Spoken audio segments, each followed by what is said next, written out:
What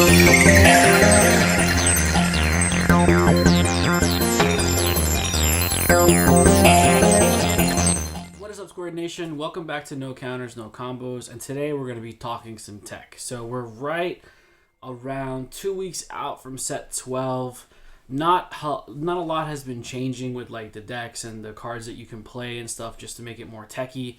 But I was revisiting some of the other cards from Draft Box 6. Now, I've been playing a lot of blue lately. Combination of SS4 Vegeta, SS3 Reboot Goku, and of course, you know, everybody's favorite blue leader, Baby. And I came across a negate in Draft Box 6. I'm going to put it on the screen for you guys to see here. It's called Flame Bullet. So Flame Bullet is a 1-drop extra card. It's a blue energy to use it. You negate the attack, and you can restand one of your blue or mono blue battle cards. Now, I found this interesting at first, but then I really saw it come to light in Baby because of all the servant cards. So especially like Gohan, Baby's minion, he doesn't restand. Like that servant keyword doesn't allow them to restand. Now, I don't know if, I'm sure people have already thought about it, but I just haven't been seeing it used or utilized a lot lately. So I wanted to just kind of bring it out and let people know that this actually exists. If you're not exactly sure, if you glanced over it, you might not be exactly aware of the interaction. So the servant mechanic prevents you from restanding your battle card, right? But if you want to go ahead and be offensive or be aggressive with your servant, being a 25k swing, you can go ahead and do that. And then on defense, you can activate Flame Bullet to restand that servant and have another 25k swing for the next turn. Also, it's really good if you're playing a lot of blue blockers. Like just off the top of my head, you know, you have your 6-drop SS4 Vegeta, that's a 30k blocker. You have your 7-drop SS4 Goku, that's a 30k blocker.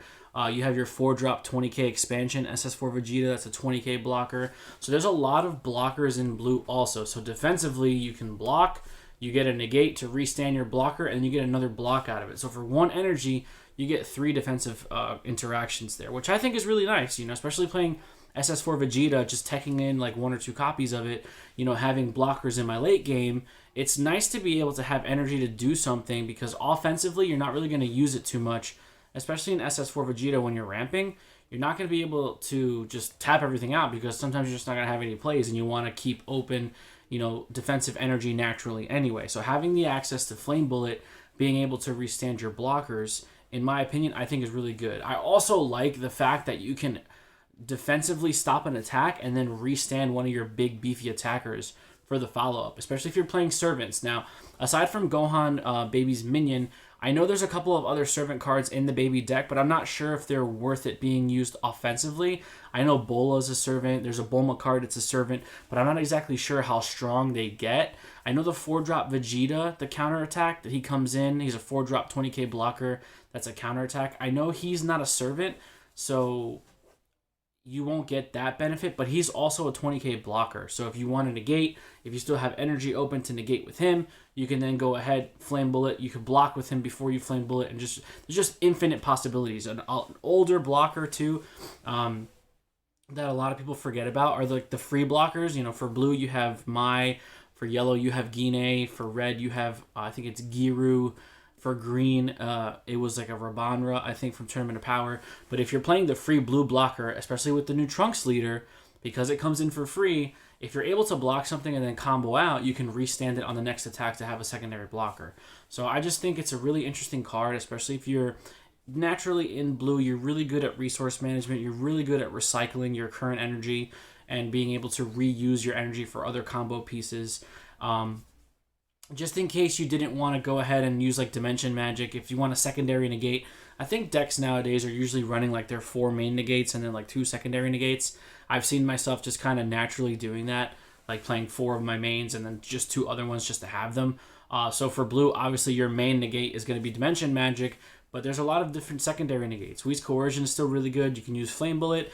If you're playing against those 1-drop Silver Bullet barrier cards, you can use Final Hope Slash.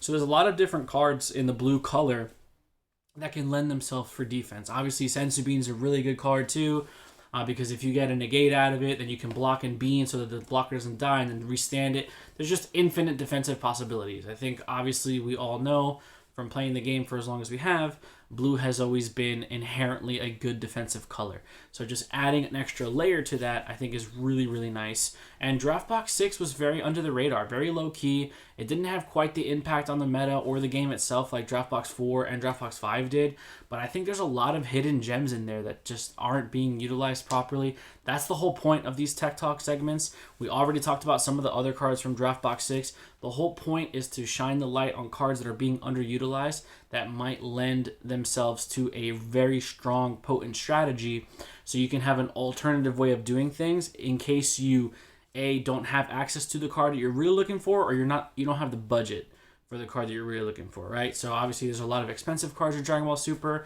but there's also a lot of cheaper alternatives. So I just want you guys to keep your options open.